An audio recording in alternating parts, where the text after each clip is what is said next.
Sir, പശ്ചിമേഷ്യൻ സംഘർഷം എപ്പോഴും അവസാനിക്കുമെന്നാണ് ലോകം മുഴുവൻ ഉറ്റുനോക്കുന്നത്. നമ്മളെയും അത് ബാധിച്ചു തുടങ്ങിയിട്ടുണ്ട്. ഇനി എണ്ണയെ, അതുപോലെ തന്നെ പാചകവാത വിതരണം, ഗ്യാസ്, ഇതിനെയൊക്കെ ബാധിക്കുമെന്ന് പറയുന്നു.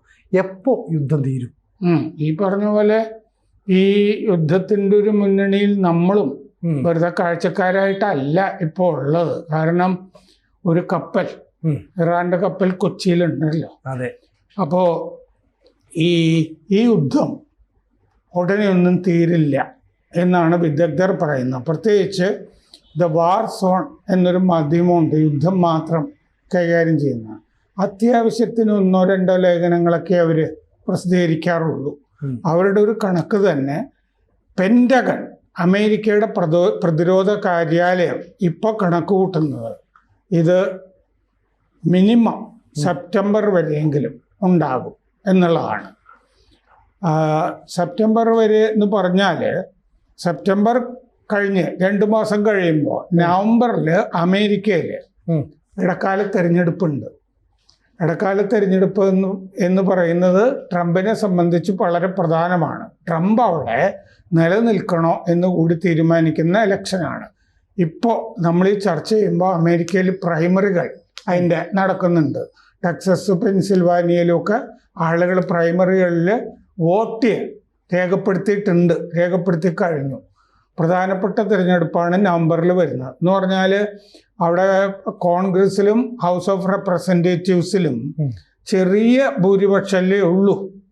അതെ, മറ്റേ ട്രംപിന്. അപ്പോൾ കോൺഗ്രസ്സിൽ ആർക്ക് ഭൂരിപക്ഷം എന്ന് തീരുമാനിക്കുന്ന തെരഞ്ഞെടുപ്പാണ് വരുന്നത്. അതിൻ്റെ അകത്ത് ട്രംപിന്, റിപ്പബ്ലിക്കൻസിന് ഭൂരിപക്ഷം കിട്ടുന്നില്ല എങ്കിൽ, ട്രംപ് പ്രതിനിധീകരിക്കുന്ന റിപ്പബ്ലിക്കൻ പാർട്ടി, അതിന് ഭൂരിപക്ഷം കിട്ടുന്നില്ല എങ്കിൽ ഈ ഇറാൻ യുദ്ധത്തിലേക്ക് അമേരിക്കയെ വലിച്ചിട്ടതിന് ട്രംപ് അനുഭവിക്കും എന്നാണ് റിപ്പോർട്ട്. യുദ്ധം നീളുകയും ട്രംപ് വീഴുകയും ചെയ്യാം എന്നുള്ളതാണ് ഇപ്പോഴത്തെ അവസ്ഥ. അപ്പോൾ ട്രംപ് പറഞ്ഞത് എത്രയാണ്? 5 ആഴ്ചയാണ് ട്രംപ് പറഞ്ഞത്. അപ്പോൾ 5 ആഴ്ച മാത്രമല്ല, കഴിഞ്ഞ ദിവസം അനാവശ്യമായിട്ടാണ് പറഞ്ഞതെങ്കിലും റഷ്യൻ എണ്ണ വാങ്ങാനായിട്ട് 30 ദിവസത്തെ ഇളവ് ഇന്ത്യക്ക് അനുവദിച്ചു എന്ന് പറയുമ്പോൾ അതിൻ്റെ അകത്തൊരു കണക്കുണ്ടല്ലോ. 30 ദിവസം എന്ന് പറഞ്ഞൊരു കണക്ക് അതിൻ്റെ അകത്ത് വന്നു. എന്ന് പറഞ്ഞാൽ 30 ദിവസത്തേക്ക് എന്തായാലും യുദ്ധം ഉണ്ട് എന്നുള്ളതാണ് അമേരിക്ക കണക്കാക്കിയിരിക്കുന്നത് എന്നല്ലേ. 30 ദിവസം കഴിയുമ്പോൾ പിന്നെയും നീട്ടാമല്ലോ 30 ദിവസം. ഇതെങ്ങനെ നീട്ടിക്കൊണ്ടിരിക്കുക എന്നുള്ളതാണ്. ഈ യുദ്ധം ഇപ്പോഴൊന്നും തീരില്ല എന്നാണ് അമേരിക്കയുടെ കണക്ക്. എന്നാൽ 30 ദിവസത്തിൽ നിന്ന് തന്നെ വ്യക്തമാണ്. അതാണ് പറഞ്ഞത്. അനാവശ്യമാണെങ്കിലും 30 ദിവസത്തിൻ്റെ ഒരു കണക്കുണ്ട്. ഇപ്പോൾ അമേരിക്ക കണക്കാക്കുന്നത് മതിയായ തയ്യാറെടുപ്പില്ലാതെ ആണ് യുദ്ധത്തിലേക്ക് പോയത് എന്നാണ് അമേരിക്ക. കാരണം ഖമനിയെ കൊല്ലുന്നു. കാരണം ഖമനി അവിടെ ഉണ്ട് എന്നുള്ളത് CIA ഇസ്രയേലിന് കൊടുത്ത വിവരമാണ് ഇപ്പോഴത്തെ റിപ്പോർട്ടുകൾ അനുസരിച്ചിട്ട്. അപ്പോൾ ഖമനി മയ്യത്തായി കഴിഞ്ഞാൽ ഇറാൻ കീഴടങ്ങും എന്നുള്ളതായിരുന്നു കണക്ക് കൂട്ടൽ. അത് നടന്നില്ല. ഖമനി മരിച്ചപ്പോൾ ഇറാൻ കൂടുതൽ അഗ്രസീവ് ആവുകയാണ് ചെയ്തിരിക്കുന്നത്. കാരണം ഈ ഖമനിയുടെ മരണം ഇറാനികളെ ഒന്നിപ്പിച്ചു. അതാണിപ്പോൾ കാണുന്നത്. ഒന്നിച്ചു. പട്ടാളത്തിനാണെങ്കിൽ പട്ടാളം പലതായിട്ട് ചെതറും എന്നൊക്കെയാണ് കരുതിയത്. അതും സംഭവിച്ചില്ല. പട്ടാളത്തിന്റെ ഏകോപനം നശിച്ചു പോകുമെന്ന് കരുതി. അതും ഉണ്ടായില്ല. IRGC കൂടുതൽ സ്ട്രോങ് ആയി. അവർ ഒന്നിച്ചു നിന്നു. ഇത് പൊളിറ്റിക്കോ എന്ന് പറഞ്ഞ പ്രധാനപ്പെട്ട രാജ്യാന്തര സംഭവങ്ങൾ റിപ്പോർട്ട് ചെയ്യുന്ന മാധ്യമം, വളരെ ആദരണീയമായ മാധ്യമമാണ്. അവരും ഇത് റിപ്പോർട്ട് ചെയ്തിട്ടുണ്ട്. അപ്പോൾ ലോകത്തിലെ ആദരണീയമായ 2 മാധ്യമങ്ങളെ ഉദ്ധരിച്ചിട്ടാണ് ഞാൻ ഈ പറയുന്നത്. അപ്പോൾ സെൻകോം, അമേരിക്കയുടെ ഈ മിഡിൽ ഈസ്റ്റിലെ സെൻട്രൽ കമാൻഡ് പറഞ്ഞിട്ട് കൂടുതൽ ഇൻ്റലിജൻസ് ഓഫീസർമാരെ ഇനി ആവശ്യമുണ്ട് എന്ന് പറഞ്ഞു. വിവരങ്ങൾ കിട്ടാൻ ചാരന്മാരെ കൂടുതൽ വേണം. അപ്പോൾ ഫ്ലോറിഡയിലെ ടാംബയിലാണ് ഇതിൻ്റെ ആസ്ഥാനം. അപ്പോൾ ഫ്ലോറിഡയിലെ ടാംബയിൽ കൂടുതൽ ഇൻ്റലിജൻസ് ഓഫീസർമാരെ നിയമിക്കാൻ തീരുമാനിച്ചിട്ടുണ്ട്. എന്തുകൊണ്ട്? യുദ്ധം നീളും. അപ്പോൾ ഓരോ ദിവസവും യുദ്ധതന്ത്രം തീരുമാനിക്കാൻ വിവരങ്ങൾ വേണം ഓരോ രാജ്യത്ത് നിന്നും. കൂടുതൽ ഇൻഫർമേഷൻ കിട്ടിയാലേ അതിനനുസരിച്ച് സ്റ്റെപ്പ് വെക്കാൻ പറ്റുന്നുള്ളൂ. അങ്ങനെ കൂടുതൽ ഇൻഫർമേഷൻ എന്തുകൊണ്ടാണ്? ഇത് നീളും എന്നുള്ളത് കൊണ്ടാണ് അത്രയും ആളുകളെ നിയമിക്കുന്നത്. അപ്പൊ അവര് ഇപ്പോ നോക്കുന്നത് 100 ദിവസം എങ്കിലും യുദ്ധം ഉണ്ടാവും എന്നാണ്. അപ്പോൾ ഈ പറഞ്ഞ കാലാവധിയൊക്കെ തീരുമല്ലോ.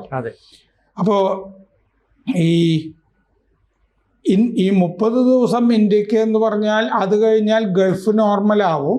അപ്പോൾ ഗൾഫിൽ നിന്നുള്ള എണ്ണ വന്നോളും എന്നൊക്കെ ചിലപ്പോൾ അമേരിക്ക കണക്ക് കൂട്ടുന്നുണ്ടാകാം. എന്തായാലും ഏപ്രിലിൽ എണ്ണയുടെ ഉൽപ്പാദനം കൂട്ടാനായിട്ട് മറ്റേ ഒപെക് രാജ്യങ്ങൾ തീരുമാനിച്ചിട്ടുമുണ്ട്. അപ്പോൾ അമേരിക്ക ആദ്യം കണക്കാക്കിയിരുന്നത് ഇസ്രയേൽ ആദ്യം അടിക്കട്ടെ എന്നാണ്. ഇസ്രയേൽ വേണ്ടത് ചെയ്തോട്ടെ, നമുക്ക് പിന്നെ ചേരാം എന്നുള്ളതാണ്. പക്ഷേ അടിച്ചത് ഒന്നിച്ചാണ്, സംയുക്ത ആക്രമണമാണ് അവിടെ നടന്നത്. അങ്ങനെ യുദ്ധം തുടങ്ങിയപ്പോൾ തന്നെ അമേരിക്ക ഉൾപ്പെട്ടു. അപ്പോൾ അമേരിക്കയ്ക്ക് തലയൂരാൻ ഇനി പറ്റാത്ത വണ്ണം വന്നു. അപ്പോൾ ഇത്രയും ആയുധം ഇറാനിൽ ഉണ്ടാകുമെന്നും അമേരിക്ക പണ്ടകൻ കണക്ക് കൂട്ടിയിരുന്നില്ല എന്നാണ് ഈ മാധ്യമങ്ങൾ പറയുന്നത്. ചൈന വല്ലാതെ സഹായിച്ചിട്ടുണ്ട്. ഇന്ന് വന്നിട്ടുള്ള പ്രധാനപ്പെട്ട ഒരു റിപ്പോർട്ട് റഷ്യ ഇൻ്റലിജൻസ് വിവരങ്ങൾ നിരന്തരം കൈമാറുന്നുണ്ട് ഇറാന് എന്നുള്ളതാണ്. അതായത് അമേരിക്കയുടെയും ഇസ്രയേലിൻ്റെയും സൈനിക സന്നാഹങ്ങളെപ്പറ്റി, എവിടെയൊക്കെയാണ് കയറി അടിക്കേണ്ടത് എന്നൊക്കെ റഷ്യ ഫീൽഡിലുണ്ട് എന്ന് ഒരു റിപ്പോർട്ട് ഇന്ന് പ്രധാനമായിട്ടും വന്നിട്ടുണ്ട്. അപ്പോൾ ഇതിന് പുറമെ ഈ റിപ്പബ്ലിക്കൻസ്, അതായത് ട്രംപിൻ്റെ പാർട്ടിയിൽ തന്നെ ട്രംപിനെതിരായ നീക്കങ്ങൾ തുടങ്ങിയിരിക്കുന്നു എന്നാണ് അവിടെ നിന്നുള്ള വിവരം. മാർക്കോ റൂബിയോ പറയുന്നത് ഇസ്രയേലിൻ്റെ നീക്കം, അതായത് ഞങ്ങൾ മടിച്ചു നിന്നാലും ഇസ്രയേൽ കയറി അടിക്കും എന്നുള്ളത് ഞങ്ങൾക്കറിയാമായിരുന്നു, ഞങ്ങൾ പ്രതീക്ഷിച്ചിരുന്നതാണ്. പക്ഷേ ഖമനയുടെ മരണം അവരെ ഒന്നിപ്പിക്കും എന്നുള്ളത് പ്രതീക്ഷിച്ചിരുന്നതല്ല. അങ്ങനെ സംഭവിച്ചു. അപ്പോൾ IRGC പിന്നെ എന്ത് ചെയ്തു? പട്ടാളം തുർക്കിക്കെതിരെ പോലും ആക്രമണം നടത്തി. തുർക്കിയിൽ മിസൈൽ ചെന്നു. നാറ്റോ രാജ്യമാണ് തുർക്കി. എന്നിട്ടും എന്ന് പറഞ്ഞാൽ അമേരിക്കയും കൂടി അംഗമാണല്ലോ നാറ്റോയില്. ആ നാറ്റോ രാജ്യത്തിനെ തന്നെ ആക്രമിച്ചു. എന്ന് വെച്ചാൽ തുർക്കിയെ ആക്രമിച്ചതോടുകൂടി തെളിയുന്നത് ഇറാൻ പുറകോട്ടില്ല എന്നാണ്. മുന്നോട്ടെടുത്തു വെച്ച കാൽ മുന്നോട്ട് തന്നെ, പിന്നോട്ടില്ല എന്നാണ്.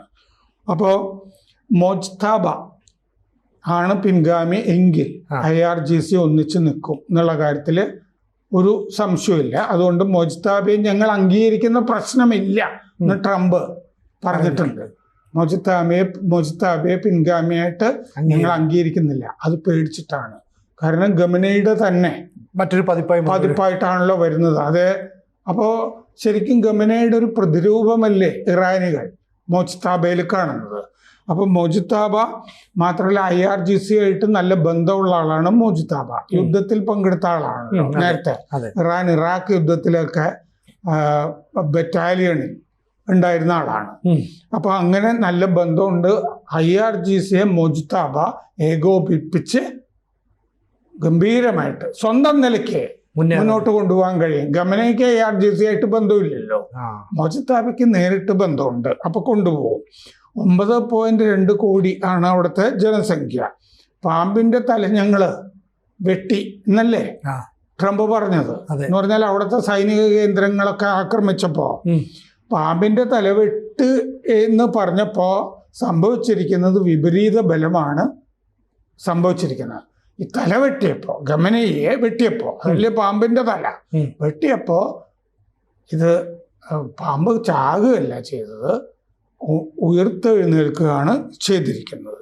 അതുകൊണ്ട് അമേരിക്കക്കാരെയൊക്കെ ഇപ്പോൾ ഒഴിപ്പിച്ചു കൊണ്ടുപോകേണ്ട ഗതികേടാണ്.